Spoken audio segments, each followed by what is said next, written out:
the voice of freedom. You're listening to the Worldwide Freedom Radio Network.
You're listening to The Hour of the Time. I'm Pooh. And I'm William Cooper. What happened? Huh? What happened? You started and then you stopped. Well, I thought we weren't on yet. Oh, yeah. I pledge allegiance to the flag of the United States of America and to the republic for which it stands, one nation, under God, indivisible, with liberty and justice for all. Thank you very much. You're welcome. Ladies and gentlemen, tonight I have a surprise for all of you. You're going to hear during the first hour of tonight's broadcast the very first airing of The Hour of the Time on May the 4th, 1992. The very first. Oh, wait till you hear what I sounded like then. You're not going to believe it.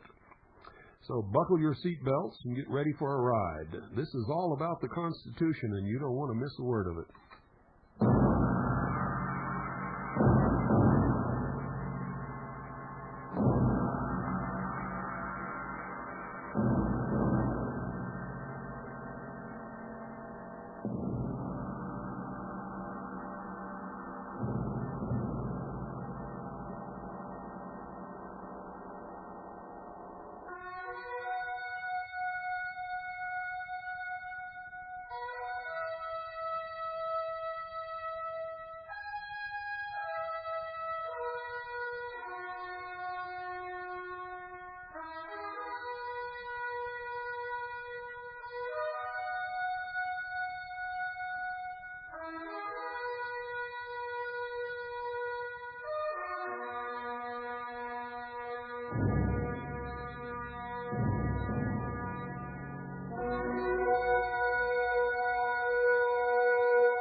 Welcome to the Hour of the Time. I am your host, William Cooper.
family, good evening. In the coming months and hopefully years, this show is going to bring you information that is not available to the public, ladies and gentlemen, in any form. We will be a force for education of those who really have trouble understanding what's happening in the world, in our country, in our states, in our cities, and yes, even in our families. But we have to start somewhere, and there are two things that are absolutely required in the coming weeks and months for you to understand what's happening on this show. Because I'm not going to take one single second of precious time to recount my history or how I got to be here or anything else. I'm going to start right off the bat with an education for those who for many years have been living literally in fantasy land. The real world is much different than you have ever perceived it. For years I've been traveling around this country lecturing to the American people with a great faith in my heart that once they understand the real truth of the world, they will wake up, take back their power, and save this great nation. And that really brings us to tonight's subject. Since this is the first show ever of the Hour of the Time, and the time is our time, this hour, is the hour in which we will decide the future of ourselves, our family, our city, our state, and our nation. The two texts are a book entitled Behold a Pale Horse, written by me, William Cooper.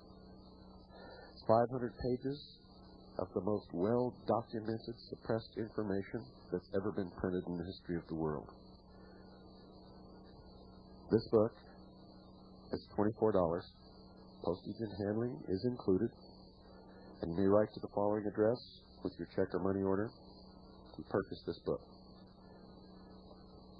Send it to Stan Barrington, Barrington, Post Office Box 889, Camp Verde, Arizona. Verde is Spanish for green, spelled V as in Victor, E-R-D-E. The zip code is 86322.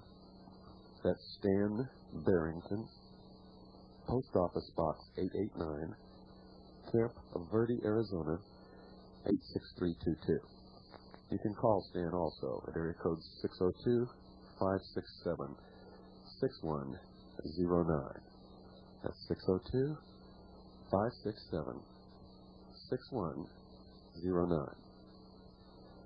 The other text for this program is the Constitution of the United States of America and the Articles and Amendment thereof.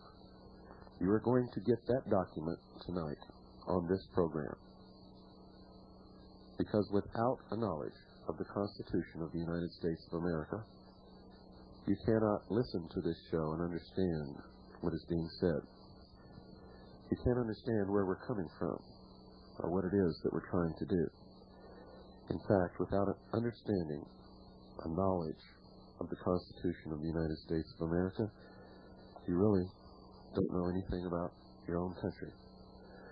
For you see, ladies and gentlemen, the United States of America is and resides within only one place, and that place is the Constitution of the United States of America and the Articles and Amendment thereof. There is no other United States of America. You can't find it by picking up a handful of dirt or crossing a border or talking to people or standing within a geographical area. All of the rights, the freedoms, everything that we hold dear about this country, and I mean everything, literally,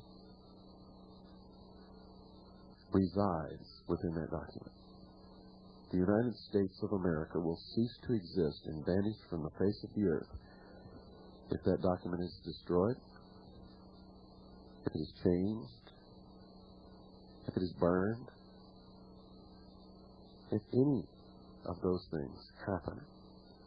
This country, likewise, will be changed burnt, destroyed, shredded. Most Americans have either forgotten that fact or they were never taught that fact to begin with. The Constitution of the United States of America and the Articles and Amendment thereof are the United States of America. There is no other United States of America. That is why things are happening today that people don't understand. Everywhere I go, throughout this great nation, people approach me and say, "Bill, I know something is wrong. I can feel it in my gut." "I don't know what it is, Bill. Please tell me what is wrong." And the first question I always ask them is, do you own a copy of the Constitution of the United States of America? And I have to tell you, folks, 9 out of 10 replies are in the negative. In other words, no, they don't own one. On many instances, when I am attacked because of my political views, I always ask the question of the person who's doing the attacking, because they don't understand who they are or what I'm all about, because I only have one political viewpoint, and that is constitutional. I love this country, and this country is the Constitution. And I have sworn to protect and defend the Constitution against all enemies, foreign and domestic. And I did that when I went into the service of my country, in both the United States Air Force and the Strategic Air Command, and in the United States Navy, where I served with the Office of Naval Intelligence. I always look at these people who don't seem to understand. They think that if you love the Constitution, that you're a right-wing extremist. In reality, folks, if you love the Constitution, you are an American, and you're the only American. People who don't understand that don't even know what country they live in. And all you have to do to expose them is ask. Tell me, what does the 3rd article of the Constitution of the United States of America say? I've never had an answer yet. You can ask them any article. And in a recent poll of all those asked, if they knew what the Bill of Rights was, only 33% of all those polled could answer correctly. That is the reason, ladies and gentlemen, that our country is in serious trouble today. That is the reason that everyone feels in their gut that something is wrong, but they don't know what it is. Because if you don't know what your rights are, if you don't know what your country is, if you don't understand the Constitution and know it well, backwards and forwards, inside and out, and it's a short document, folks. It's a very short document. It's easy to learn. But if you don't know those things, then it is easy for your freedoms to be taken away, for your country to be changed in a direction that makes no sense to you, for you to lose your protection under the law, for you to end up in court thinking that you're in a constitutional court, but ultimately finding out that you are in an admiralty court and you have no constitutional rights in that court. All of these things are happening in America today. All of them and more. Fact. The 4th article and amendment to the Constitution, one of our primary rights under the Bill of Rights, under the first 10 amendments, for all intents and purposes is gone. And you all have watched it happen right under your noses on programs like Cops, Top Cops, Detective Cops, 911 Cops, Lady Cops, SWAT Cops, Cop Cops, Grandma Cops. And you haven't said a thing about it. On the contrary, I have watched entire living rooms, couches full of people, families, applaud these wrongs in the name of getting the crime and drugs off the streets. You see, those of us who have served in the intelligence community know where the drugs come from and what they're all about. We also know what it was designed to do. The war on drugs is not a war on drugs, ladies and gentlemen. It's a war upon the Constitution of the United States of America. The fourth article and amendment gives us the freedom, the protection, the right to safety and to be secure in our person and in our papers and in our belongings. And it guarantees that no cop from any precinct or any ward or any police station can just come in off the street, bash down our door, rip open our mattresses, search our person and our closets, tear up our floorboards, just because he doesn't like us. And the Constitution specifically states, as you will hear, that there must be a warrant issued. It must be signed by a judge. And it must be issued upon probable cause. It must name the exact location to be searched and the exact articles to be seized. The Constitution also gives us protection against the seizure of our private property, because it states that no property shall be seized without just compensation. However, every Friday and Saturday night, you all sit there in your chairs and you watch all of these things being violated. Police breaking down doors without identifying themselves. They rush in, they rip the house apart, they search everything. It's against the Constitution, the basic rights, freedoms guaranteed to us in this country. The reason why you allow it to happen and you cheer them on is because they're doing it to minorities, blacks, what some people would call poor white trash, minorities, Haitians, Puerto Ricans, Hispanics. And because you're basically racist at heart, you say, get those suckers, throw them in jail. What you don't understand, though, is when you take away the rights of any single one of us, any one citizen in this entire country, you have taken the rights of all. And by your passive acceptance, after you have been shown what is happening, you establish the law again in the common law that you no longer have those rights. That is a legal fact, ladies and gentlemen. If you do not stand up and claim your rights the moment you see them violated, it can be construed in law that you no longer are entitled to those rights. That's the reason they're showing you on television constantly,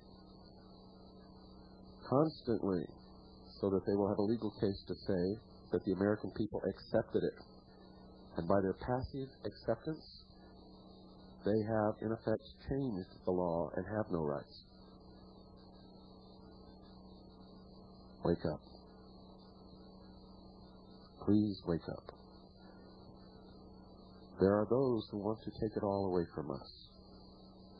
And they want to establish what they call a new world order. A one-world totalitarian socialist government wherein each of us will be controlled on a 24-hour day basis and will, in fact, be chained to a computer in a system of cashless debt which will be more cruel than any prison that has ever been built. But that's a subject for another program. Tonight, as I promised you earlier, I'm going to give you something. Something many of you have never had. Something that you felt was missing in your life, and that is a reason to live. A reason to keep going no matter what, a reason to fight, a reason to do anything that you need to do. Hope, the understanding of what you are, what your roots are, and what this country is all about. I give you, ladies and gentlemen, now, your country. This is your country. Record it. Listen to it. play it over and over again. Ladies and gentlemen, the living Constitution of the United States of America.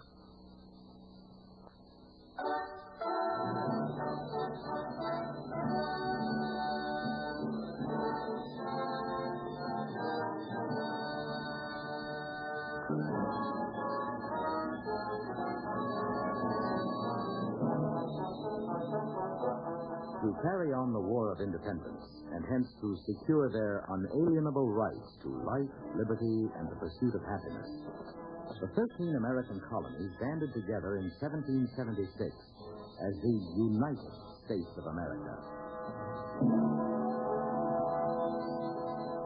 When the war was finally won, the new nation was confronted by many grave responsibilities. And it was soon realized that a strong federal government was needed to represent the mutual interests of the states and protect the rights of individual citizens. In 1787, delegates from the states met in Philadelphia to draw up a constitution adequate to the needs of the Union. The 55 delegates included such men as Benjamin Franklin, James Madison, Alexander Hamilton, and George Washington. It took them 4 full months to complete their task. Yet, in retrospect, that was a remarkably short time. For what these dedicated, far-sighted men achieved was nothing less than a permanent framework of government, a unique pattern for a democratic way of life. From that long-ago day to this, the Constitution of the United States has been the living heart and spirit of our nation. Abridged and amended from time to time according to the will of the people, its broad concepts ever subject to interpretation in the light of changing conditions. This great document is today, as it was in 1787, mankind's most inspired design for the self-government of a free people.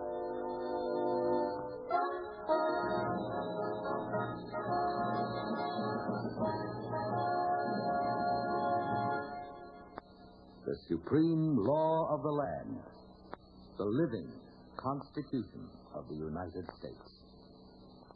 We, the people of the United States, in order to form a more perfect union, establish justice, ensure domestic tranquility, provide for the common defense, promote the general welfare, and secure the blessings of liberty to ourselves and our posterity, to ordain and establish this Constitution for the United States of America. The first 3 articles of the Constitution provide for the 3 branches of the federal government: legislative, executive, and judicial. Article 1. All legislative powers herein granted shall be vested in a Congress of the United States, which shall consist of a Senate and House of Representatives. The House of Representatives shall be composed of members chosen every 2nd year by the people of the several states. No person shall be a representative who shall not have attained to the age of 25 years and been 7 years a citizen of the United States, and who shall not, when elected, be an inhabitant of that state in which he shall be chosen. Representatives shall be apportioned among the several states which may be included within this union, according to their respective numbers. When vacancies happen in the representation from any state, the executive authority thereof shall issue writs of election to fill such vacancies. The House of Representatives shall choose their Speaker and other officers, and shall have the sole power of impeachment. The Senate of the United States shall be composed of 2 senators from each state, chosen for 6 years, and each senator shall have 1 vote. No person shall be a senator who shall not have attained to the age of 30 years, and been 9 years a citizen of the United States, and who shall not, when elected, be an inhabitant of that state for which he shall be chosen. The Vice President of the United States shall be President of the Senate, but shall have no vote unless they be equally divided. The Senate shall choose their other officers, and also a President pro tempore in the absence of the Vice President, or when he shall exercise the office of President of the United States. The Senate shall have the sole power to try all impeachments. When sitting for that purpose, they shall be on oath or affirmation. When the President of the United States is tried, the Chief Justice shall preside. and no person shall be convicted without the concurrence of 2/3 of the members present. Judgment in cases of impeachment shall not extend further than to removal from office and disqualification to hold and enjoy any office of honor, quest, or profit under the United States. But the party convicted shall nevertheless be liable and subject to indictment, trial, judgment, and punishment according to law. The times, places, and manner of holding elections for senators and representatives shall be prescribed in each state by the legislature thereof. But the Congress may at any time, by law, make or alter such regulations, except as to the places of choosing senators. Each House shall be the judge of the elections, returns, and qualifications of its own members. Each House may determine the rules of its proceedings, punish its members for disorderly behavior, and with the concurrence of 2/3, expel a member. Each House shall keep a journal of its proceedings, and from time to time publish the same, excepting such parts as may in their judgment require secrecy. And the yeas and nays of the members of either House on any question shall, at the desire of 1/5 of those present, be entered on the journal. Neither House, during the session of Congress, shall, without the consent of the other, adjourn for more than 3 days, nor to any other place than that in which the two Houses shall be sitting. The senators and representatives shall receive a compensation for their services, to be ascertained by law and paid out of the Treasury of the United States. They shall, in all cases, except treason, felony, and breach of the peace, be privileged from arrest during their attendance at the session of their respective houses, and in going to and returning from the same. And for any speech or debate in either house, they shall not be questioned in any other place. All bills for raising revenue shall originate in the House of Representatives. But the Senate may propose or concur with amendments as on other bills. Every bill which shall have passed the House of Representatives and the Senate shall, before it become a law, be presented to the President of the United States. If he approve, he shall sign it. But if not, he shall return it with his objections to that House in which it shall have originated, who shall enter the objections on their journal and proceed to reconsider it. If after such reconsideration 2/3 of that House shall agree to pass the bill, it shall be sent together with the objections to the other House, by which it shall likewise be reconsidered. And if approved by 2/3 of that House, it shall become a law. But in all such cases, the names of the persons voting for and against the bill shall be entered on the journal of each House respectively. If any bill shall not be returned by the President within 10 days, Sundays excepted, it shall be a law, in like manner as if he had signed it, unless the Congress by their adjournment prevent its return, in which case it shall not be a law.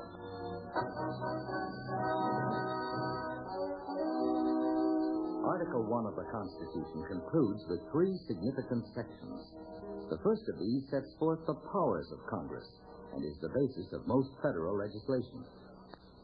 The Congress shall have power to lay and collect taxes, duties, imposts, and excises, to pay the debts and provide for the common defense and general welfare of the United States. But all duties, imposts, and excises shall be uniform throughout the United States. To borrow money on the credit of the United States. To regulate commerce with foreign nations and among the several states and with the Indian tribes. To establish a uniform rule of naturalization and uniform laws on the subject of bankruptcies throughout the United States. to coin money, regulate the value thereof, and of foreign coin, and fix the standards of weights and measures, to provide for the punishment of counterfeiting the securities and current coin of the United States, to establish post offices and post roads, promote the progress of science and useful arts by securing for limited time to authors and inventors the exclusive right to their respective writings and discoveries, to constitute tribunals inferior to the Supreme Court, to define and punish piracies and felonies committed on the high seas and offenses against the law of nations, to declare war, to raise and support armies, but no appropriation of money to that use shall be for a longer term than 2 years, to provide and maintain a navy, to make rules for the government and regulation of the land and naval forces, to provide for calling forth the militia to execute the laws of the Union, suppress insurrections, and repel invasions, to provide for organizing, arming, and disciplining the militia, and for governing such part of them as may be employed in the service of the United States, reserving to the states, respectively, the appointment of the officers and the authority of training the militia according to the discipline prescribed by Congress. to to exercise exclusive legislation over such districts as may become the seat of the government of the United States, and to exercise like authority over all places purchased by the consent of the legislature of the state in which the same shall be, for the erection of forts and other needful buildings. And to make all laws which shall be necessary and proper for carrying into execution the foregoing powers, and all other powers vested by this Constitution in the government of the United States, or in any department or officer thereof. Having granted these powers to the federal government, the Constitution next imposes limitations to protect certain fundamental rights of the people. The privilege of the right of habeas corpus shall not be suspended, unless, when in cases of rebellion or invasion, the public safety may require it. No bill of attainder or ex post facto law shall be passed. No capitation or other direct tax shall be laid unless in proportion to the census. No tax or duty shall be laid on articles exported from any state. No preference shall be given by any regulation of commerce or revenue to the ports of one state over those of another, nor shall vessels bound to or from one state be obliged to enter, clear, or pay duties in another. No money shall be drawn from the Treasury but in consequence of appropriations made by law. And a regular statement and account of the receipts and expenditures of all public money shall be published from time to time. No title of nobility shall be granted by the United States, and no person holding any office of profit or trust under them shall, without the consent of the Congress, accept any present, emolument, office, or title of any kind whatsoever from any king, prince, or foreign state.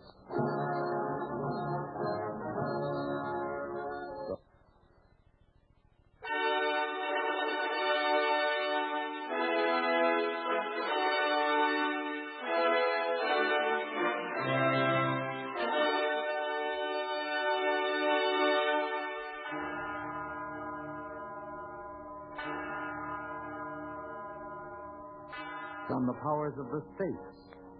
No state shall enter into any treaty, alliance, or confederation, coin money, emit bills of credit, make anything but gold and silver coin a tender in payment of debts, pass any bill of attainder, ex post facto law, or law impairing the obligation of contracts, or grant any title of nobility. No state shall, without the consent of the Congress, lay any imposts or duties on imports or exports, except what may be absolutely necessary for executing its inspection laws. No state shall, without the consent of Congress, lay any duty of tonnage, keep troops or ships of war in time of peace, enter into any agreement or compact with another state, or with a foreign power, or engage in war, unless actually invaded or in such imminent danger as will not admit of delay.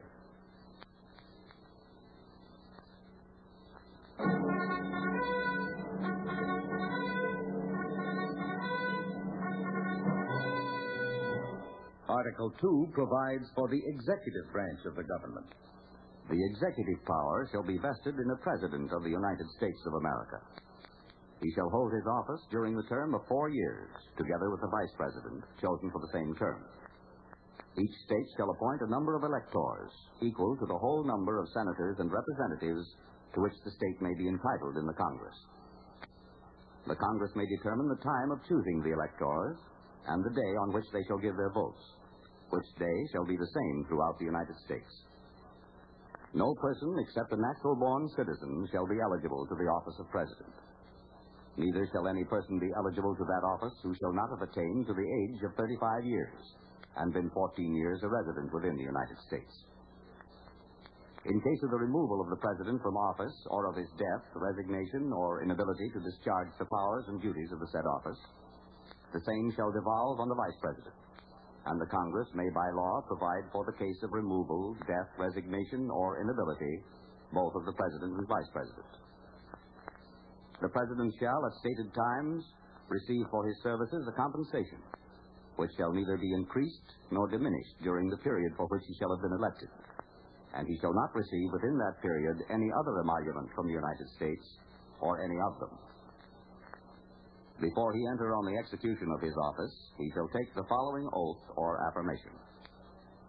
I do solemnly swear that I will faithfully execute the office of President of the United States and will, to the best of my ability, preserve, protect, and defend the Constitution of the United States.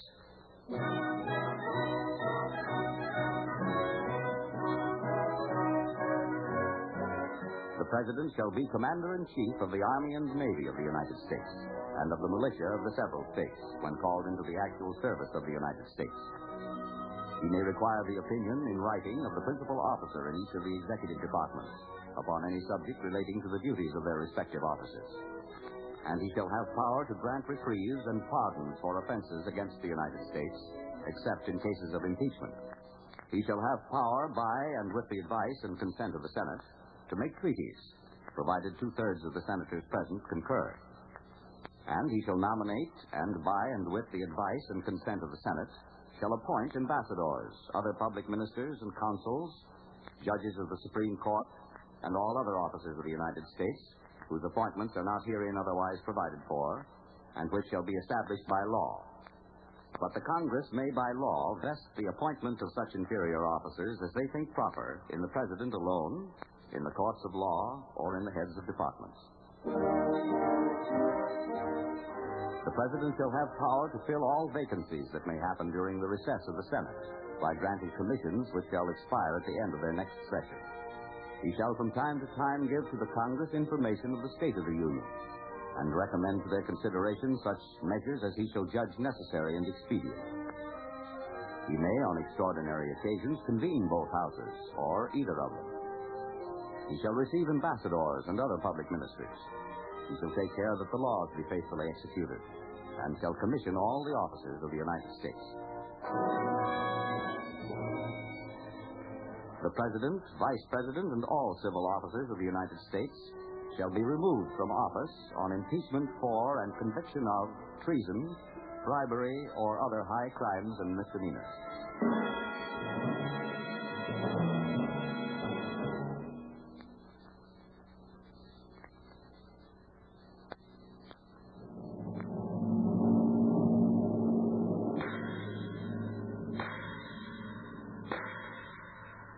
Article 3 provides for the judicial branch of the government. The judicial power of the United States shall be vested in one Supreme Court, and in such inferior courts as the Congress may, from time to time, ordain and establish. The judges, both of the Supreme and inferior courts, shall hold their offices during good behavior, and shall at stated times receive for their services a compensation which shall not be diminished during their continuance in office. The judicial power shall extend to all cases in law and equity arising under this Constitution, the laws of the United States, and treaties made or which shall be made under their authority. To all cases affecting ambassadors, other public ministers and consuls, to all cases of admiralty and maritime jurisdiction, to controversies to which the United States shall be a party, to controversies between two or more states, between a state and citizens of another state, between citizens of different states, between citizens of the same state claiming lands under grants of different states, and between a state or the citizens thereof and foreign states, citizens or subjects. In all cases affecting ambassadors, other public ministers and consuls, and those in which a state shall be a party, the Supreme Court shall have original jurisdiction. In all the other cases before mentioned, the Supreme Court shall have appellate jurisdiction, both as to law and fact, with such exceptions and under such regulations as the Congress shall make. The trial of all crimes, except in cases of impeachment, shall be by jury, and such trials shall be held in the state where the said crime shall have been committed. But when not committed within any state, the trial shall be at such place or places as the Congress may by law have directed.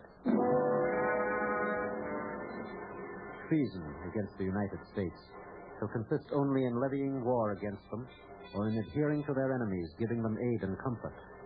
No person shall be convicted of treason unless on the testimony of two witnesses to the same overt act, or on confession in open court.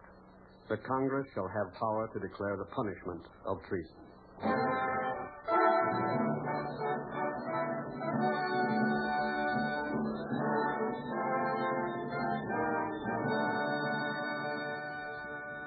Following the provisions for the three branches of the federal government, The Constitution next establishes the mutual obligations and responsibilities of the states to each other, and the relationship that exists between the states and the federal government, guaranteeing certain rights to the citizens of each state. Article 4. Full faith and credit shall be given in each state to the public acts, records, and judicial proceedings of every other state. And the Congress may, by general laws, prescribe the manner in which such acts, records, and proceedings shall be proved, and the effect thereof. The citizens of each state shall be entitled to all privileges and immunities of citizens in the several states. A person charged in any state with treason, felony, or other crimes, who shall flee from justice and be found in another state, shall, on demand of the executive authority of the state from which he fled, be delivered up, to be removed to the state having jurisdiction of the crime. New states may be admitted by the Congress into this union, but no new state shall be formed or erected within the jurisdiction of any other state, nor any state be formed by the junction of two or more states or parts of states without the consent of the legislature of the states concerned, as well as of the Congress. The Congress shall have power to dispose of and make all needful rules and regulations respecting the territory or other property belonging to the United States. The United States shall guarantee to every state in this union a republican form of government, and shall protect each of them against invasion, and on application of the legislature or of the executive, when the legislature cannot be convened, against domestic violence.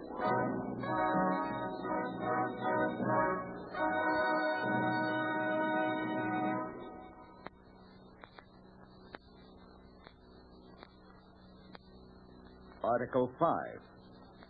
The Congress, whenever two-thirds of both houses shall deem it necessary, shall propose amendments to this Constitution, or, on the application of the legislatures of two-thirds of the several states, shall call a convention for proposing amendments, which in either case shall be valid to all intents and purposes as part of this Constitution when ratified by the legislatures of 3/4 of the several states or by conventions in 3/4 thereof, as the one or the other mode of ratification may be proposed by the Congress, provided that no state, without its consent, shall be deprived of its equal suffrage in the Senate.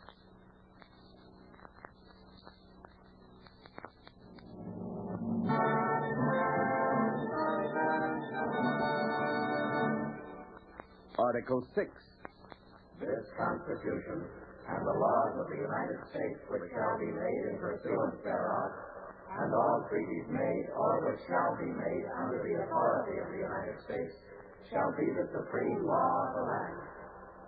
And the judges in every state shall be bound thereby, anything in the Constitution or laws of any state to the contrary notwithstanding. The senators and representatives aforementioned, and the members of the several state legislatures, and all executive and judicial officers, both of the United States and of the several states, shall be bound by oath or affirmation to support this Constitution. But no religious test shall ever be required as a qualification to any office or public trust under the United States.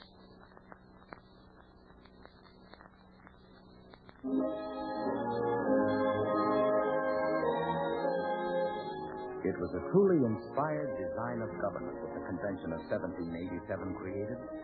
And yet, as many of the delegates were aware, it had one basic weakness. The Constitution was not explicit enough about the rights of individuals. Time and again in the state conventions to which the Constitution was submitted for approval, the need for additional safeguards was urged. In the case of several states, ratification of the Constitution resulted only after assurances were given that these safeguards would be provided by early amendment. This was the first order of business of the first session of the First Congress of the United States. In September of 1789, the Congress submitted to the states a group of proposed amendments which would protect and preserve certain fundamental rights of the people against encroachment by the newly created federal government. These proposed additions to the Constitution were known as the Bill of Rights, a name which has lasted through the ages and become a living symbol of democratic free government throughout the world. As ratified by the states, these are the first 10 amendments to the Constitution. Amendment 1. Congress shall make no law respecting an establishment of religion, or prohibiting the free exercise thereof, or abridging the freedom of speech, or of the press, or the right of the people peaceably to assemble and to petition the government for redress of grievances. Amendment 2. A well-regulated militia being necessary to the security of a free state, the right of the people to keep and bear arms shall not be infringed. Amendment 3. No soldier shall, in time of peace, be quartered in any house without the consent of the owner, nor in time of war, but in a manner to be prescribed by law. Amendment 4. The right of the people to be secure in their persons, houses, papers, and effects against unreasonable searches and seizures shall not be violated. And no warrants shall issue but upon probable cause, supported by oath or affirmation, and particularly describing the place to be searched and the persons or things to be seized. Amendment 5. No person shall be held to answer for a capital or otherwise infamous crime unless on a presentment or indictment of a grand jury, except in cases arising in the land or naval forces or in the militia, when in actual service in time of war and public danger. Nor shall any person be subject for the same offense to be twice put in jeopardy of life or limb. Nor shall be compelled in any criminal case to be a witness against himself. Nor be deprived of life, liberty, or property without due process of law. Nor shall private property be taken for public use without just compensation.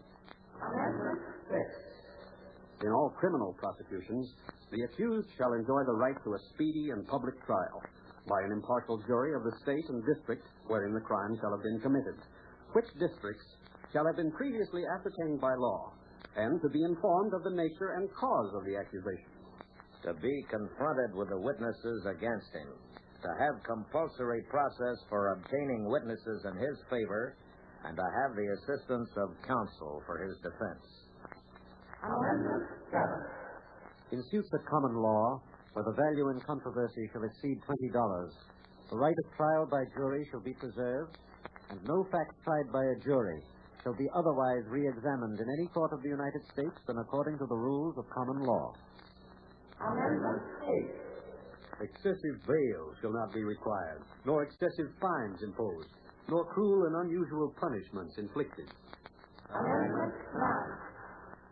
The enumeration in the Constitution of certain rights shall not be construed to deny or disparage others retained by the people. Amendment 10. The powers not delegated to the United States by the Constitution, nor prohibited by it to the states, are reserved to the states respectively or to the people.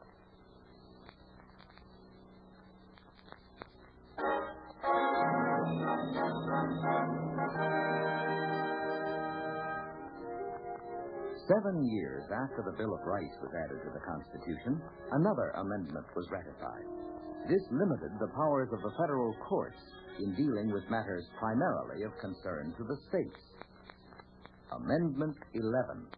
The judicial power of the United States shall not be construed to extend to any suit in law or equity commenced or prosecuted against one of the United States by citizens of another state, or by citizens or subjects of any foreign state. In 1804, the procedure for election of the President and Vice President was clarified by amendment. Amendment 12. The electors shall meet in their respective states and vote by ballot for President and Vice President, one of whom at least shall not be an inhabitant of the same state with themselves.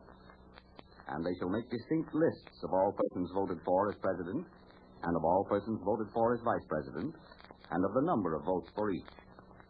Which lists they shall sign and certify, and transmit sealed to the seat of government of the United States, directed to the President of the Senate. The President of the Senate shall, in the presence of the Senate and the House of Representatives, open all the certificates, and the votes shall then be counted. The person having the greatest number of votes for President shall be the President. The person having the greatest number of votes as Vice President shall be the Vice President. But no person constitutionally ineligible to the office of President shall be eligible to that of Vice President of the United States. Then, for 80 years and one, the Constitution proved reasonably adequate to the needs of the expanding nation. This was a period of great national growth, marked by the admission of 19 new states to the Union, and more than a six-fold increase in the nation's population, from 5 to 32 million people. It was also the period when the Union was rent and torn by the war between the states. In the aftermath of that war came the 3 Reconstruction Amendments. The first of these is Amendment 13. Neither slavery nor involuntary servitude, except as a punishment for crime whereof the party shall have been duly convicted, shall exist within the United States or any place subject to their jurisdiction. Congress shall have power to enforce this article by appropriate legislation.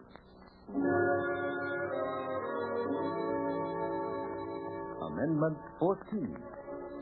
All persons born or naturalized in the United States and subject to the jurisdiction thereof are citizens of the United States and of the state wherein they reside.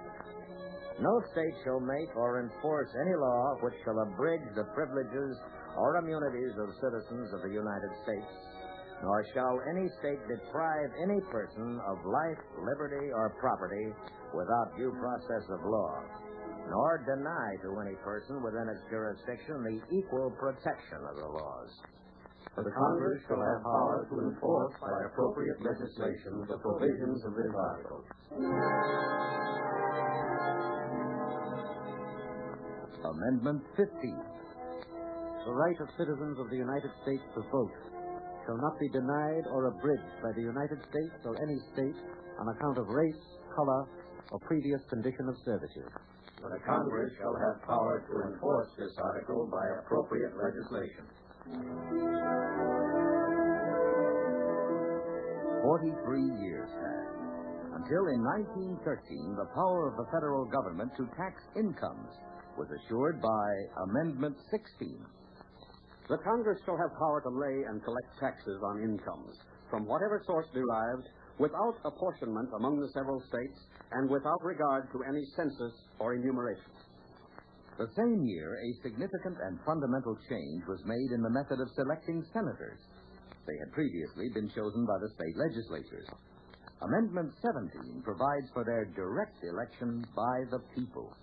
The Senate of the United States shall be composed of 2 senators from each state, elected by the people thereof, for 6 years, and each senator shall have 1 vote. When vacancies happen in the representation of any state in the Senate, the executive authority of such state shall issue writs of election to fill such vacancies, provided that the legislature of any state may empower the executive thereof to make temporary appointments until the people fill the vacancies by election, as the legislature may direct.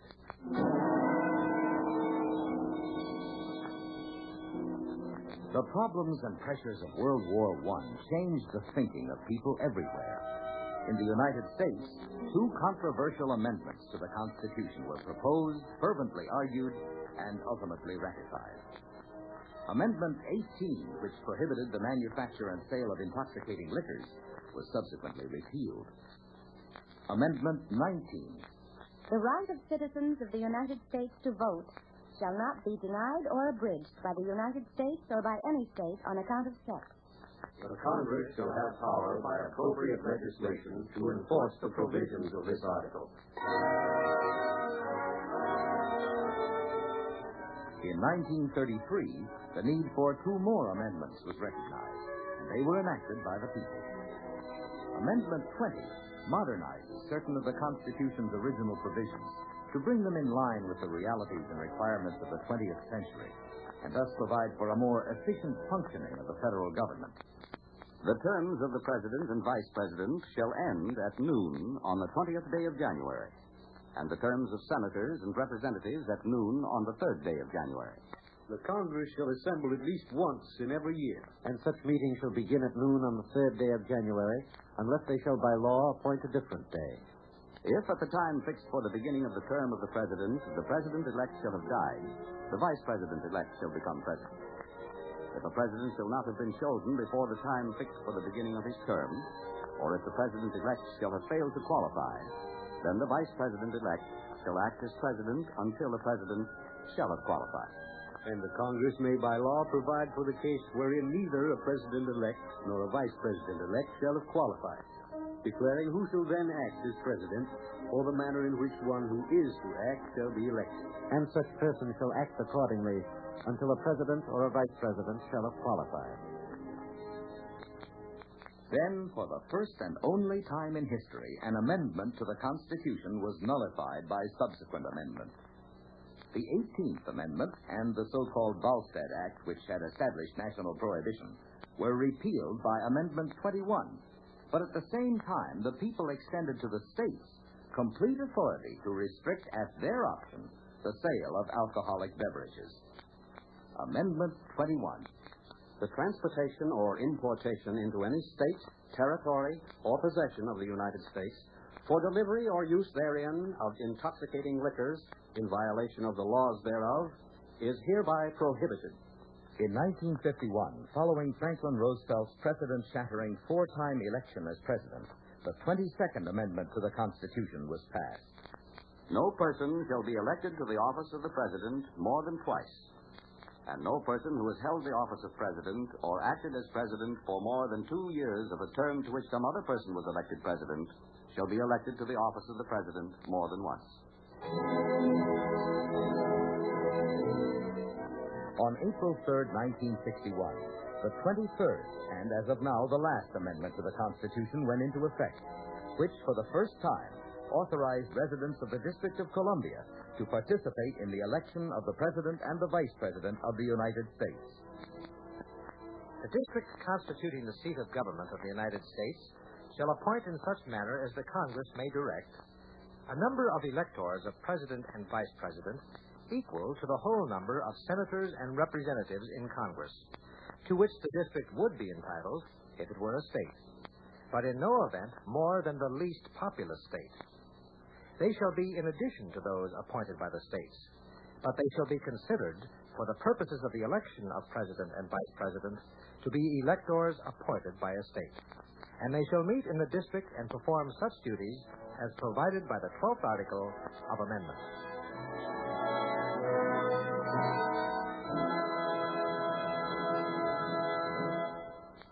The living Constitution of the United States, supreme law of our land.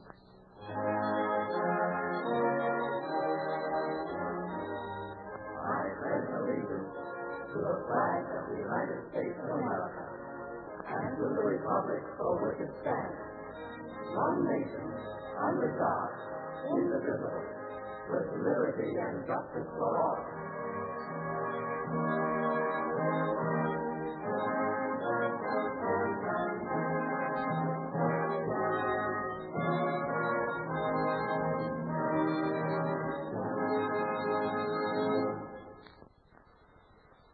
Thank you, ladies and gentlemen, for being my very special guests on this occasion of the very first broadcast of the Hour of the Time. I am your host, William Cooper. We will broadcast this show every Monday, Tuesday, and Wednesday night from 9 until 10 p.m. Central Time by satellite on SpaceNet 2, Channel 7, 7.5 audio. If you would like to inquire about available videotapes, my book, and other information, call Stan Barrington at 602-567-6109 or write to Stan at Post Office Box 889, Camp Verde, Arizona 86322. Good night, and God bless you all.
The voice of freedom. You're listening to the Worldwide Freedom Radio Network. We now return you to the hour of the time.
Welcome back to the hour of the time. Well, how did you like that experience, ladies and gentlemen? I bet for some of you it was enlightening. Well, let's go to the phones for the rest of this hour. 520-333-4578 is the number. I sounded a lot different then, didn't I? And the beginning was the end, which shortly afterward became the beginning. If you understand what all that means, good evening. You're on the air. Hello. Bill, this is Doug in Idaho. Yes. I went on vacation. I came back from vacation, and you weren't on the short wave where you're normally at. And I was wondering where you're located now. Oh, you're not even listening to us. Oh, I'm not. We're on satellite, and we're broadcasting right now. We begin at 7 Pacific, 8 Mountain, 9 Central, and 10 Eastern. And we broadcast for 2 hours every night on satellite. It's Galaxy 6, Channel 14, 7.56 audio, and low-power shortwave, low-power FM broadcast stations across the country. We are building a new network, and we're making great strides. Well, that's great. You know, I've missed you. I'm glad I know where you're at. I don't have a satellite. Well, you can get one. Okay. Where do you live? Idaho. Idaho. Is that, what, Central Time Zone? Eastern? Pacific. North Idaho. Oh, okay. You're right next to Oregon, then. Oregon and Washington. No, we're up near the Canadian border. 30 miles from Canada. You're not next to the state of Washington? Yeah, we're next to Washington, yes. And Oregon? Yeah. Okay. That's what I thought. For a minute, I thought I was talking to somebody on the moon there. No. Okay. You can get a complete satellite system from us where you're at for, I believe, it's $485 plus $60 shipping. Are you there? Yes, I am. I'm writing this down. Okay. What is the address? Just make your money order to Harvest and send it to Harvest, P.O. Box 1970. Okay. Eager, spelled E-A-G-A-R, Arizona, 85925. Okay. And that's the least expensive satellite system you can get anywhere. And what size dish is that? It's a 7-foot Orbitron dish, top of the line. That is a real good buy. Yeah. Okay, sir. Thank you for your time. You're welcome. Bye. Thank you for calling.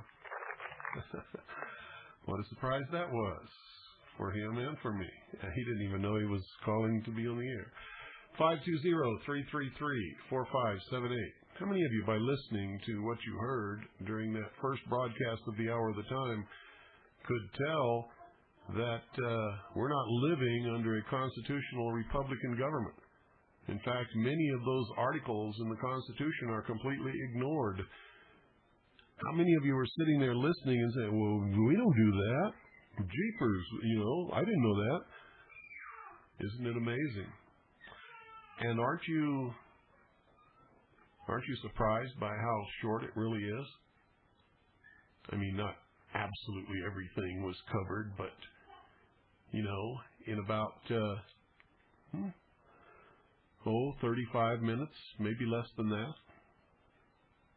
In fact, I'll bet it was less than 30 minutes. I'll bet it was about, 28 minutes, the entire Constitution for the United States of America, and most of the amendments thereof was covered.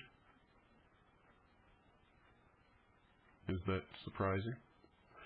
It really is a short document, folks. It's only 7 articles, and the first 10 amendments, of course, are 10, plus the preambles of both documents, and then the amendments that follow. The number is 520-333-4578. And if the telephone doesn't ring in 2 minutes, I'm going to hang it up and go to bed, folks, because I absolutely refuse to do this kind of thing. This is a broadcast where for many years we did 1 hour of imparting information and rarely ever took calls. We have thousands of letters from people all over the place saying, why don't you take calls? Why don't you let us talk on the air? And then when I do it, guess what? Everybody gets a taste of chicken plucker disease. Good evening. You're on the air. Bill, Steve from around Kalamazoo. Last Friday's show, you were lamenting the fact that you couldn't buy those micro transmitters already assembled? No, that's not true. We can buy them assembled, but the ones so far that we have seen that are assembled are not the quality that we want to recommend. Now, if somebody's got one that's better, they want to submit one for testing, and it passes the test, and it doesn't drift on frequency, and it sounds good, and is easy to set up and use, then we'll recommend that one. Okay, are you informed who is the FCC's type acceptance rules, which sort of limit the field as far as what would be... I don't care about that. Our people are not broadcasting where the FCC has any authority. Yes, if you take it from that standpoint, you're absolutely... I have to take it from that standpoint. Okay. I believe in constitutional Republican government, not tyranny. And so, as do we, but as far as how the situation currently lays, there's a bunch of legal cul-de-sacs for them to keep you under the current system from manufacturing products like that or other medical devices. Well, if you're a chicken plucker and you're afraid to stand up and claim your rights and do what needs to be done, then I guess so. Absolutely, sir. Very good. Carry on, Bill. Thank you. Good evening. 520-333-4578. You know, it's just amazing to me how many people are just cowed all the time. Just absolutely cowed by these people. I know people who are approached by federal agents who are investigating other people. They have no warrants, no subpoenas, no authority, no right. And they ask people to furnish documents on the other person, and they just do it. They just do it without being compelled lawfully or in any other way. It's just amazing to me how really cowardly people have become in this country. Good evening. You're on the air. Is this Bill? Yes. Bill, this is Jim from Florida. Hello, Jim. Just wanted to tell you I missed you on shortwave. Every now and then I can get on my mother-in-law's satellite and pick you up on satellite. But it's not consistent now. But I really have missed you on the shortwave. Well, I'll tell you what, I haven't missed shortwave at all. Certainly is a tremendous difference in the reception on satellite. Well, I started on satellite and I'm back on satellite. I got a fax from a real wacko guy. He's a convicted felon. His name is Scarborough, and he says he claims in his not fax but email. He claims in his email that he's the one responsible for having me removed from radio. I wasn't removed from radio. I removed myself because I wouldn't deal with dishonest liars and manipulators, and I am still on radio. Well, those of us who had been regular listeners know that.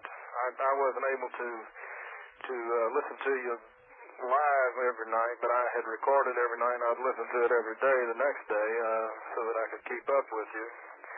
But I just wanted to let you know that we have appreciated the information that you have gotten out, and just want to wish you all the best in this new endeavor. And if I can work things out, I'd like to become a part of this. Great. Now, the more stations that we can mount across the country, the more people will have listening to the truth that have never heard it before. And I'm talking about people that don't even know what shortwave is. Yeah. Will be able to tune to an FM station in their town or city or state and listen to the Hour of the Time and all the other wonderful broadcasting that we're going to bring. We're going to be going to 24 hours pretty soon, and it's going to be fantastic. We have some marvelous programming coming up. I wanted to ask you one question, if I could, about the program last night I was able to pick up. The videos that you broadcast over the satellite there now, on the audio. I think you only heard one, the first one. Right. Now, those were shown on A&E at last year, weren't they? Yes. I think they've been shown on different networks and different television broadcasting, whatever they are, over the years. They're not new. I had seen those. I didn't remember that's what it was though until I. Yeah, Henry Lincoln was one of the authors of Holy Blood, Holy Grail. Okay, well, Bill, one thing I do enjoy about this is certainly is easy to get into, on the telephone. I've tried many times before and couldn't get into you to talk to you. Well, that's because we had 10 million listeners then. I don't know how many listeners we have now, but most of the listeners that are listening now, especially on satellite, have been here from the very beginning. And so I'm sure they feel they know it all. And they probably heard me just destroy some of the most ignorant and asinine and stupid callers, so they may be a little hesitant to call. I call it the chicken plucker syndrome. Well, I just wanted to let you know I'm enjoying all my reruns of your tapes here, and I'm finding that I'm picking up many things I'd missed, even though I've listened to some of them half a dozen times, and I'm going through them with a notebook now and taking extensive notes on them. So wonderful. It's got its advantages right now, though, so in some review. That's wonderful. By the way, I'm filing suit against the IRS. In fact, 2 different lawsuits. They are blatantly flouting the law, I sent in Freedom of Information requests asking for specific information and documents, and they refused to disclose those information and documents, and so I filed appeals. And when I filed the appeals, they have X number of days to answer. And they must either say that these documents and this information and this stuff does not exist, or they must furnish it according to the law. They did not even answer my appeals and will not even answer to this day. So I'm bringing suit against the Internal Revenue Service and those two incidents. And I understand that they are bringing a criminal investigation against me for the years that I have not filed and paid. And on October the 3rd, some people around the country have been subpoenaed to appear before a grand jury in Phoenix to testify about money that they have paid me over those years. And so it looks like they're getting a little bit, how do you say it, antsy. And there's going to be one hell of a court battle because we're going to fight them right to the wall. Got Larry Beecraft on my team and several other just tremendous legal minds and researchers, and we're going to take them to the carpet and use their own law, and we're going to pin them to the wall. Well, I've met Larry and have visited with Larry in the past, and you got a good one. Yeah. Got a good one. Well, he's not the only one. I'm not going to tell you who all's on my team, but we've got a team that's going to just literally rip them to shreds. Well, I wish you all luck in it, Bill. I see the opposition mounting as time goes on here, and it's becoming apparent that they're having to make their moves now out of even desperation in some situations. Well, they are desperate. You see, if the year 2000 ticks over and nothing has happened and there's no new world order, that's all over for them. And all these silly idiots running around preparing the way for the false Christ that's not coming are going to be standing there with egg on their face. And it's not going to be the end of the world. And it's not the last days. And all of this other stuff is a bunch of baloney in there. And if they can't pull this off, then, nobody will believe their bullshit from that point on. Well, good luck. I hope to talk to you again in the near future then. Thank you. So, really enjoy your program, too. Thank you. Thanks, Bill. 520-333-4578. Good evening. You're on the air. Good evening, Bill. It's Jim, Prescott, Arizona. Hi, Jim. We have a republic, correct? Well, we're supposed to have a republic. It's not a republic today. But that's what we're supposed to have. The Constitution guarantees us a Republican form of government. But this is not a Republican form of government today. I noticed when they started out... It's not even a constitutional government today. I noticed when they started out that living Constitution, the narrator said a democratic form of government. Yes, that's what he said, all right. And I believe when you take the when you say the Pledge of Allegiance, it's to the Republic. That's correct. How did it get switched around? When was that made? Well, they've been switching it around for years. In fact, they even talked about a democratic Republican form of government when our forefathers were founding this country. It is, in a manner of speaking, partly the way it was designed to be in the beginning, not the way it is today. But in the beginning, it was partly democratic and partly not democratic.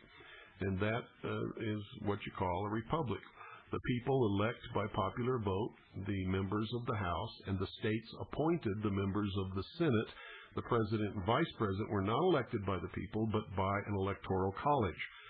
So you had a sort of democracy, and then the rest was not. And then, so they counterbalanced each other. Our founding fathers were brilliant men. And so they made sure that everything was counterbalanced, that nothing could get out of whack as long as people stuck to the law and to the Constitution as the supreme law of the land. And we got away from that. Way away from it. We're almost finished, to tell you the truth. We have Bill Clinton and Dole running for president, and if if somebody brought lawsuits against them that they failed to keep their oath of office or they were involved in treason, they wouldn't be eligible for a president. Well, you're assuming that they would be convicted. Yes. Just bringing charges is not guilt. Well, I realize that. But it would be nice if somebody brought the charges before they were back in office again or elected to office instead of letting them get in there. Like Clinton should have been... Yeah, why don't you file a class action suit? Yes. Clinton should have been run over the coals before he got in there as president. That's hindsight, I guess. But I'm going to get out of here and let another caller in. Okay. Bye. See how quickly he hung up when I suggested that he do what he was suggesting that somebody else do? Isn't that amazing? What are you all waiting for? Are you all waiting for me to do it for you? I mean, I've had my butt sticking out over the edge of the cliff for long enough, don't you think? I mean, I've been out here leading the charge and hoorah, putting myself and my whole family in danger. Now they're coming after me, and I'm going to have to fight them tooth and nail. And I know many of you who have professed to be loyal Americans are just wilting in their wake. I know many of you, they've come to your door and asked for you to furnish checks, stubs, or records of money that you paid to me or to Harvest or whoever you purchased your books and tapes from, and you just meekly turned them right over without asking for warrants or authority or jurisdiction or anything else. It's amazing. And then you call up and suggest that I do something else for you. You do it! You do it! Good evening. You're on the air. Bill? Yes? Hi, this is Jackie. Hi, Jackie. How are you? I'm fine, dear. I have a suggestion for your listeners who would like to get that rebroadcasting equipment and they don't feel that they can afford it. Why not get friends to go in? I mean, if 5 people went in together, you're looking at maybe $100 a piece. If 10 people went in, there's $50 a piece. Yeah, that's right. We've suggested that before, that people get together in their area, people who listen to the hour at a time, or people who get together and want to broadcast the network in their area. That's an excellent suggestion, and it'll work, too. It takes the burden off of one person and spreads it around over several people. And then you have a whole crew that can take turns running the station. And not only that, but you have a whole crew who can get out and leaflet in the radius where they're broadcasting and let people know where they are on the dial. That's correct. That's what we intend to do once we get set up here. I was talking to Sunny in Florida, and she has a group of people that she's going to be talking to see if they can do that. And Bill, I mentioned to you off air this past weekend, there's some, I don't know if you've seen them on internet, some reports going around, and none of this is confirmed. There are a lot of questions being asked and a lot of guessing going on, but they're talking about the possibility or the concern that shortwave is going to wind up being so overregulated that it won't even be able to be used. Well, that might be correct, and that's they've been trying to do that for many years, and that's one reason that we want to build this low-power FM network across the country. We can literally take the airwaves back. And that's what I was thinking as I've been reading these messages, that maybe what happened and the decision you made to get off shortwave, maybe you had a little help there from a friend in making that decision, and maybe this is coming at exactly the right time. I've got one short message here I'd like to share, if it's okay with you. Sure, but first I'd like to say, in response to what you just said, that God has always been my guide, and nothing has ever happened that hasn't been for some purpose in my life. Right, and you can sometimes, even though we don't see it when it's happening, we can look back and see it, can't we? Oh yes. As a matter of fact, in my own personal case, when I heard George Bush talking about the New World Order, that was my hit in the head. And that, I mean, I knew for a long time that, there were terrible things going on in our country, but I was one of those people that said, oh, well, what can I do? I'm only one person. And so for about 15 years, I was a walking complaint. And when I heard George Bush do that, I said, oh, my God, they've come so far that they're actually saying it out loud now. And the thought went through my mind that if every person in America was like me, we were going to lose our country. And I literally just, one day walking through my kitchen, said a prayer and said, Father, please, if there's anything I can do, and I don't care what it is, please see to it that I do it. And if I'm not listening, then shove me or push me or pull me. What I wound up doing, Bill, was campaigning for both rights. And I thought it was so right, see? Well, don't feel bad. I started off supporting him wholeheartedly and was probably responsible for bringing a lot of people into his camp in my ignorance and stupidity. Yes, well, but see, excuse me, for me, I can see that how gently he leads us to where maybe we're supposed to be, and maybe we're still not sure exactly where we're supposed to be. Mm-hmm. But at each place in time, because I was in that campaign for 9 months, and during that time I met people like D.V. Kidd, wonderful people all over the country, and that's where we got the idea to start the networking. Uh-huh. And but when I pulled out of his campaign, when I was real clear there was something real wrong there, I was very discontented, and I thought, how could I have done so wrong? Because I asked, and I felt so right about it. Well, now I see that if I hadn't spent that 9 months where I was, I wouldn't be doing what I'm doing today. So I've learned to have a lot of faith even when things don't make sense to me. Mm-hmm. Understand? Oh, yes. Uh-huh.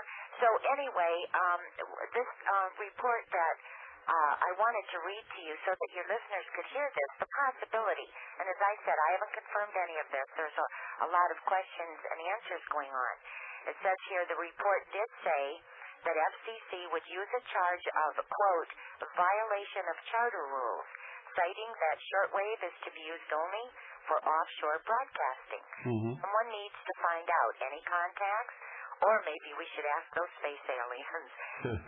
Somebody answered, if you're talking about the FCC, quote, for outside the U.S. only provision, the New World Order crowd has been pushing that for a couple of years now. If you listen to Radio for Peace International, the United Nations radio station in Costa Rica, they've been calling for shutting down the right-wing extremist militia station based on this provision for quite some time. If the report you heard was about this FCC provision, then I believe that after the election, our puppet dictator will pull out all the stops. One of them for sure will be to use this bogus rule to stop shortwave. So it's something for everybody to think about and to do everything you can to get together what it takes to get this rebroadcasting system going. And Bill, I want to thank you for what you're doing, because you really did take a big, maybe it didn't feel like it to you, but it was a huge step for you to go off shortwave and in a sense almost start over again. And I have a feeling that we're going to look back on this and say, thank God that you did this. So that's what I wanted to say. Well, thank you. And I have a feeling that you're right. No, I didn't think it was a great big step. And don't ask me why, because a lot of people think that it was, just like you do. But I saw it as a new beginning and a chance to really make a grassroots effort of the people work. It doesn't take an awful lot to do this. And everybody is disgusted with the establishment media and the communist news networks and the lies that they tell every day. And this is a method that we can reach the American people with the truth. And I think that it'll work. And, you know, some of the broadcasting stations out there today that are on shortwave, it just seems that more and more that some of the people who are taking the slots are questionable. I've been real concerned about it. What I see is a lot of disinformation coming off, and I'm not saying this is true in every case, but a lot of disinformation coming out of some of the shortwave broadcasts. And I hope that somehow with what you're doing, that you will keep a handle on it, that not to allow that to happen on this network. Oh, no, it's not going to happen on this network. We'll give anybody a chance if they want to have a chance, but the minute that they start passing out rumors and just the crap stuff. We'll just yank them right off the air. Good. Well, I'm looking forward to getting started. I'll get off the air so somebody else can call in. Okay. Thank you, Jackie. I'm looking forward to hearing you on this network. I really am. Thanks. I learn an awful lot from other people like you. Oh, yeah? And many, yes, I don't know everything. I've never claimed to know everything, and I'm constantly learning. I've always got my nose in a book. I just don't stop. And you know something? It's just incredible. You think that you would reach a state where you would feel comfortable with the body of knowledge that you have, and what really happens is you find that the more you learn, the more you discover, the more you need to learn. And the more we learn, the more we realize how little we know. That's right. And I've reached the point where I don't believe we live long enough to learn what we really need to learn. Oh, that's frustrating, isn't it? Yes, it is. But it's such a great, fun quest to be involved in. Sometimes. Pardon? It's exciting sometimes, and sometimes to me it's very frustrating, and it seems very overwhelming. Well, in the beginning it was that way for me, and I've sort of adapted to what it takes to keep going. I'm just totally amazed all the time at the new things that I learn and uncover, and the wealth, the treasure that lies in books that nobody has ever opened. It's just boggles my mind. Well, I'm amazed at what you know, too. We were listening to you last night with that judges thing. Mm-hmm. Reading. Oh, I said, Chuck, how does he learn all of this stuff? How does he know so much about everything? It amazes me. And I know that I for myself in these past 5 years, I feel like I have a computer in my head instead of a mind. But I know there's so much I have yet to learn. But I'm not going to hog the phone, so I'm going to say goodnight and let somebody else call in. Okay. Okay? Thank you for calling. Thank you, Bill. Good night. Good night. 520-333-4578 is the number. See how it is, folks, when you get warmed up, the phone just never stops ringing. But to get you to start calling is just like pulling teeth out of a chicken's mouth. Good evening. You're on the air. Ni hao, Bill. Ni hao to you, too. Ni hao ma. Yeah. Hi, this is Richard calling from California. I just wanted to say that this is the first time I've been able to hear you since you left shortwave. I finally got my dish set up in the backyard. Wonderful. Nobody on the Internet's been helpful in terms of where's Bill Cooper, what frequency is he on, which satellite, what time, et cetera, et cetera. But I had some old tapes and started listening to those out of desperation and finally found... Well, we are on the Internet. We're on Real Audio on the Internet. Oh, great. On the KDNO website. And KDNO. Yeah, I wish somebody would call in and give the address for that website. So if you have a computer and Internet access, you can listen the hour at a time on the Internet. Right, yeah, okay, great. So I can just find that on Alta Vista. So what are your hours now that you're on? Well, we start at 7 Pacific, 8 Mountain, 9 Central, and 10 Eastern, and we go for 2 hours. Okay, I thought I'd remember that you were going to be up for 2 hours now that you're on satellite only. Now, you're not on anything other than satellite and then the web, right? Is that right? Oh, no, that's wrong. We're on about 600 low-power FM stations all across this country. Excuse me. And I'm getting letters, more and more letters every day from low-power FM broadcasters who tell me they're carrying this broadcast and that they want to carry the network. How about Silicon Valley? Are you on any stations out in Silicon Valley? I don't know. The best thing to do is when we're broadcasting, get your FM radio and just go through the bands. Then through the dial. And go through the dial, and if you hear my voice or, listen on satellite, if you hear the same things on satellite on FM, then you got it. Somebody called me the other day and said that they heard me on shortwave.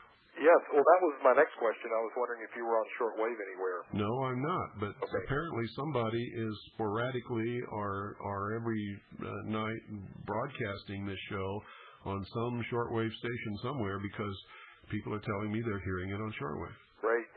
Hey, I did want to bring up one of my favorite topics, and it's something that I haven't heard you speak about recently because I haven't heard you since early September, I guess late August.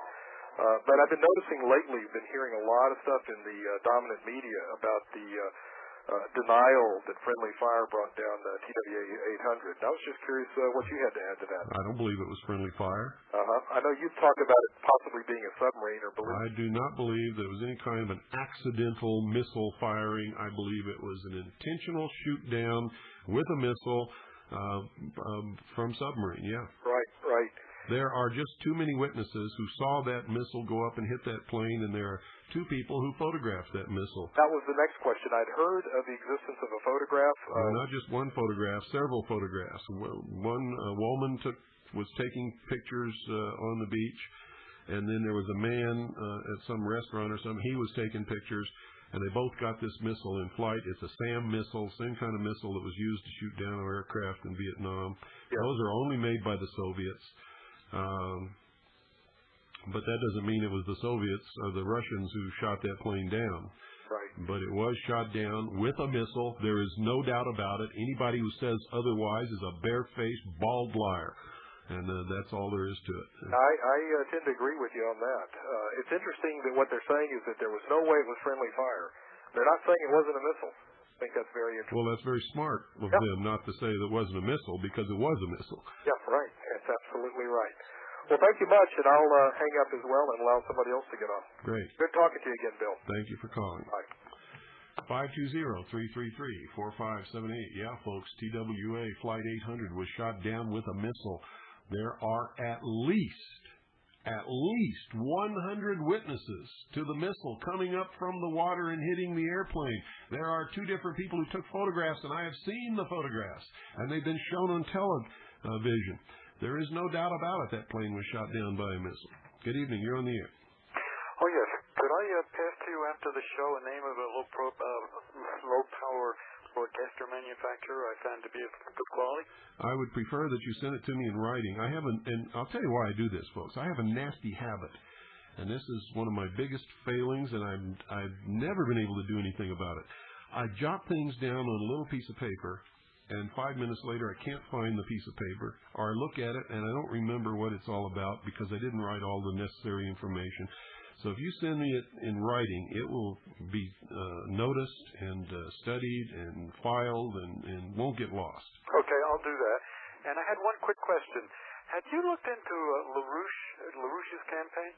Yeah, LaRouche is an old-time communist. That's what I figured. I was reading through some of his materials, and he claims that he has changed, but when you read his stuff, it looks like very socialist in nature. He is. It is, and he is. Okay. And leopards don't change their spots. So right. This guy's been a communist all his life. Right. Apparently FDR is a big hero to him. When I heard that, I knew Okay, thank you very much, Bill. You're welcome. Right, bye. And, folks, if you're a LaRouche supporter, don't call me and start raving and ranting like you do sometimes.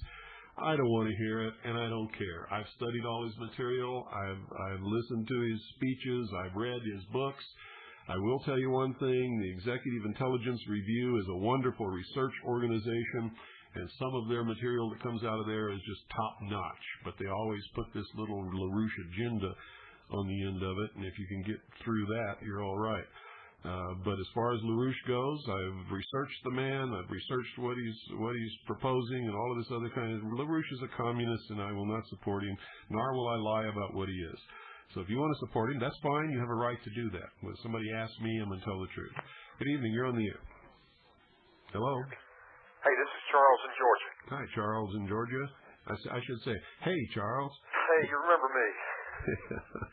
What I was calling about before I forget, if you change satellite positions, how can we find you? Oh, I'll let you know. I will not just be here one night and on another satellite the next.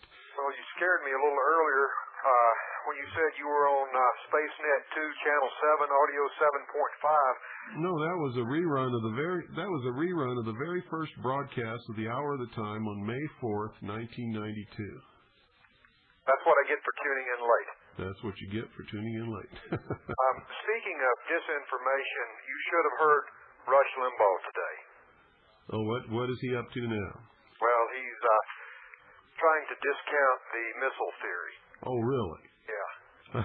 What you mean? He's calling all those over 100. Actually, let me tell you, I try to be very conservative so that nobody can throw figures back in my face. There have been different quotes as to how many witnesses there are, and I have heard as high as 300. We know that there is at least 160, 170 witnesses. I say 100 just to be safe, and it's absolutely safe. And 2 photographs taken by 2 different people of the same missile that all these other people saw go up and hit that airplane. Now, how is Rush Limbaugh sitting there on his pompous ass calling all of these people liars? He claims to have received 1,000 letters about the missile. 1,000 letters. Yeah, 1,000 people have sent him letters saying it was a missile. Yeah. And he just laughs at them with no evidence. Well, what do you expect from a guy that's sitting on half his brain? Well, that's great. More and more people are catching on to Rush every day. Have you noticed a lot of Rush rooms are closed? Well, he really made me mad when he came out with something called a kook test. And well, we did an article on that in Veritas. He doesn't pass his own kook test.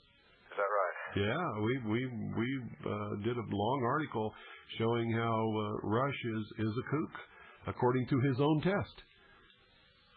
In fact, Dr. Cuddy did that article, and he's just a fantastic writer and researcher.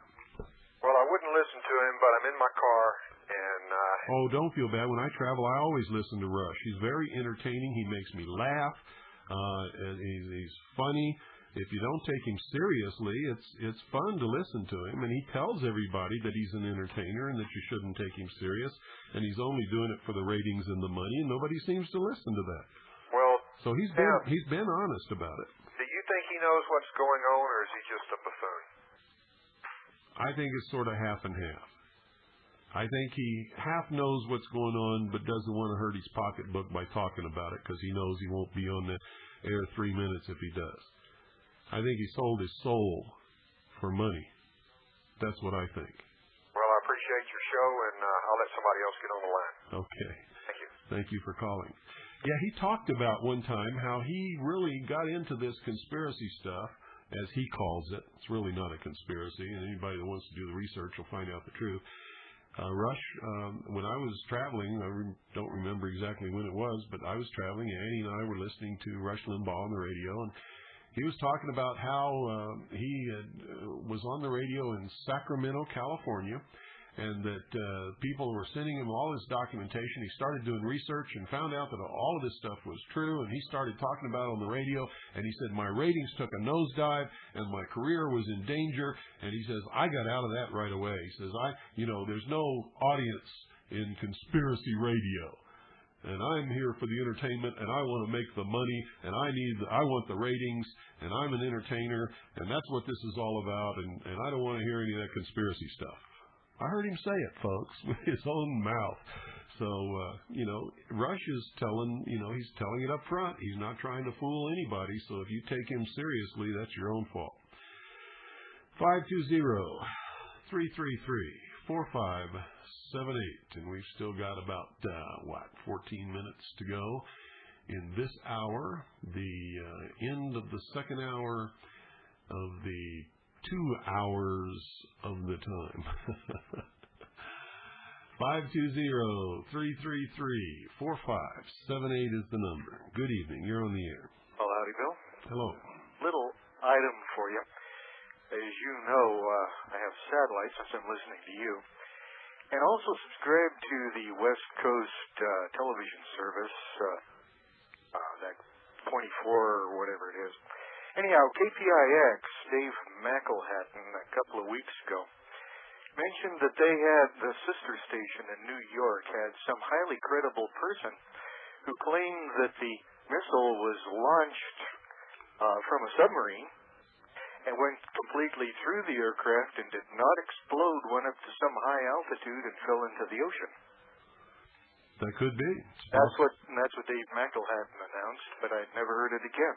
It's a possibility. So that's mainstream media, but they never repeated it. Yeah, we do know it was a missile. We do know it was launched from a submarine. We do not know who the submarine belonged to.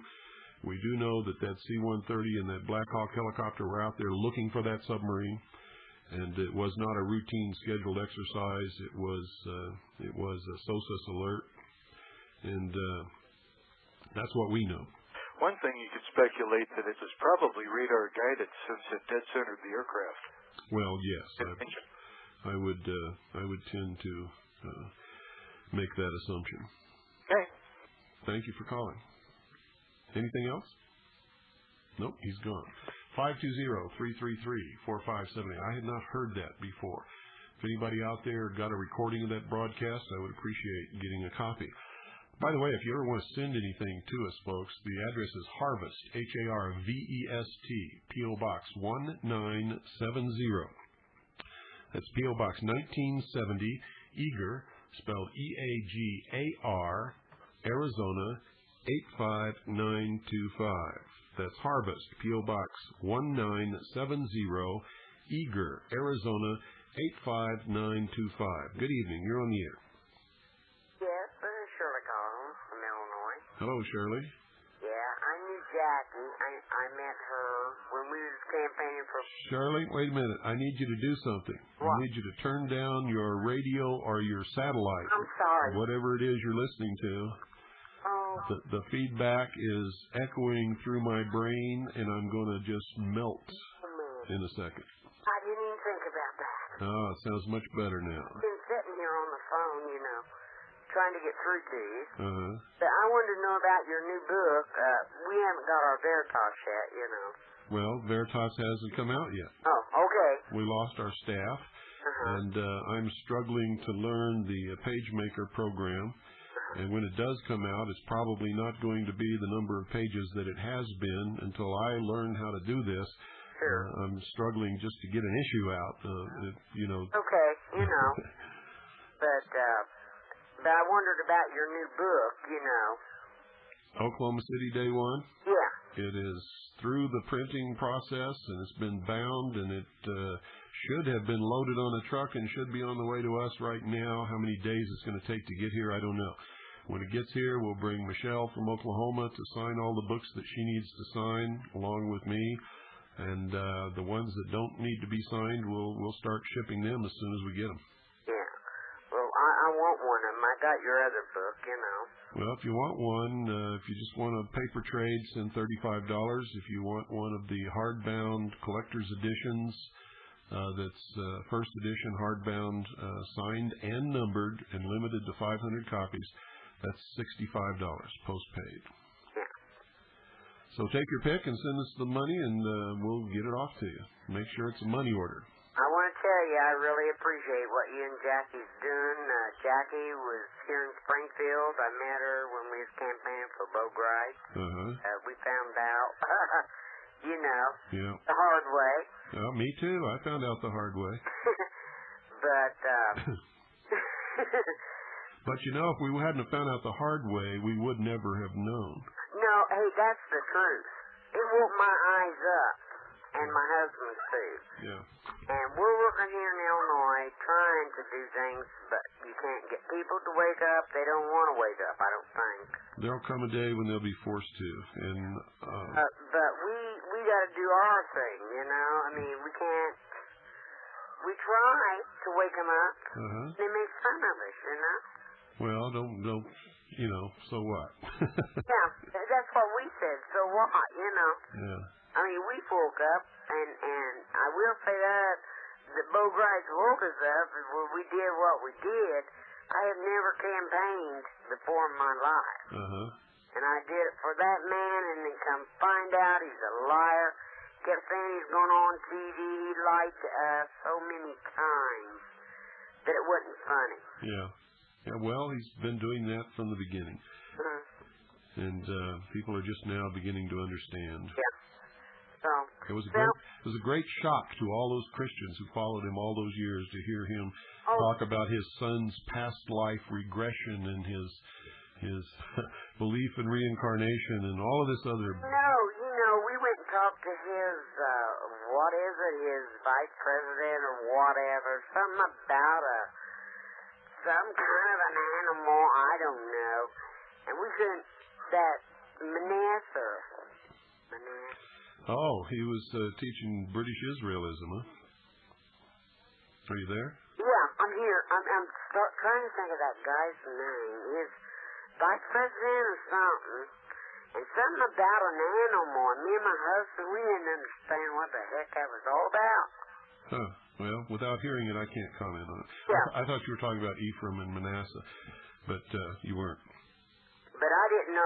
We didn't understand it. You know, it's some kind of animal, and they were going to do something, and so we came to our senses, and thank God for it.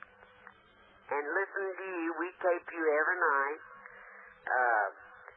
We got us a satellite dish, and my husband's thinking about going, and broadcasting. Good, wonderful. But we haven't got into it yet, but I'd say this winter, he'll get right into it, Good. Need as many people as we can get, all over the country. Yeah, and but we thank you, Mr. Hoover, for doing everything you're doing. Well, you're interesting, like tonight. That was very interesting. Well, good. Very interesting. Good. That was our very first broadcast over 4 years ago. We've been taping you for a long time, Uh-huh. and listen to you all the time. Wonderful. Let me get somebody else in here. Beg your pardon? I said let's get somebody else. And I thank you, Mr. Cooper, for what you're doing. You're welcome. Mm-hmm. Thank you for calling. 520-333-4578. Well, that's somebody else who was in there helping the warrior monk. Were you listening the other night about the Templars talking about the warrior monks? How many times have you heard Grites refer to himself as a warrior monk? What do you think he's talking about, folks? Good evening. You're on the air. Good evening, Bill. It's Monty from Vermont. Hi, Monty. How are you? Pretty good. It was an interesting little bit about the missile theory. No, it's not a theory. It's a fact.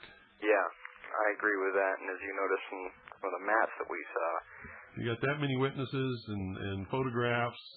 It's not a theory. It's a fact. Yep. That and coinciding with the flight maps pretty much lines it all up in one big neat package. Yep. What I called to ask you about was you used to carry the number 10 cans of garden seeds. Are those still available through you? I think they are, but let me check and I'll make an announcement on the radio. Okay. Because I hate to say they are and you send in some money and then find out that they're not. So I'll call Jim tomorrow and find out. Okay. That's all I had to ask. All right. Thanks, Bill. You're welcome. 520-333-4578. We've got time for maybe one more call, maybe two, and then we'll hang it up and go to bed for one more night. 520-333-4578 is the number. While I'm waiting for that call, I'll figure out what in the world am I going to play for some lead-out music tonight. Maybe I'll do that one. Let me see here. Good evening. You're on the air. Yeah, Bill, it's Dan from Texas. Hi, Dan. I hadn't heard anything about the deal with the president, or hadn't heard you say anybody here today. He's going to sign the bill, which is going to give, I think it's close to 2 million acres in southern Utah on that, or Red Rocks area, I believe they call it, and turn it into some kind of a national monument. I haven't been keeping up on that. I don't really recall anything about it. It was on CBS News with Dan Rather, and they had Robert Redford on there again. Oh, Robert Redford. That's a wonderful reason to give away land, because Robert Redford endorses it. Yeah, supposedly he'd been fighting this for 10 years or something of that, but I just thought it was interesting. It's a whole huge sort of kidney-shaped area they showed on the map in South. He was fighting against it? Well, no, Redford had been fighting, against public exploitation, as he called it. I guess evidently there's one of the largest coal reserves in the country or in the world underneath it, and supposedly this is protected from being developed. Another Redford had been fighting for something like 10 years, to get this thing turned into a monument or something to stop this development. National park or something like that? They're calling it a national monument. I know they had Orrin Hatch on there saying something about, well, this should go to some kind of a thing with the people to vote on it and all that, but evidently Clinton's signing it under some rule. or Congress has no say in it or anything else.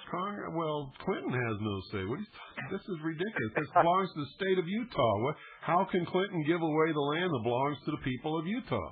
Well, that's the question. But it's, like I say, Hatch was acting like he couldn't, and being a Republican and everything. Oh, Hatch is a two-faced boob. Hatch is one of those guys that was trying to bring about the Conference of the States and destroy the Constitution. So he talks out one side of his mouth while he's handing little paper bags, out behind his back. Yeah, no, that's exactly it. But I guess he hasn't physically signed it yet, but he's supposedly going to. He said he's going to, and it's just a huge amount of land. Like I say, it looks like it takes up all the central part and almost halfway up, across the bottom. Well, you talk about corruption. Yeah. I'm telling you, in a state where everybody claims to be so namby-pamby religious, there is more corruption, suicides, and bullshit going on in the state of Utah than just about any state in the Union outside of New York. Yeah, I know it. So I just wanted to mention that. I caught it on the news. I hadn't heard too much about it myself either. It kind of caught me by surprise. Yeah. Okay. Hey, well, let's go. Thank you. Night. And, folks, good night. And God bless each and every single one of you.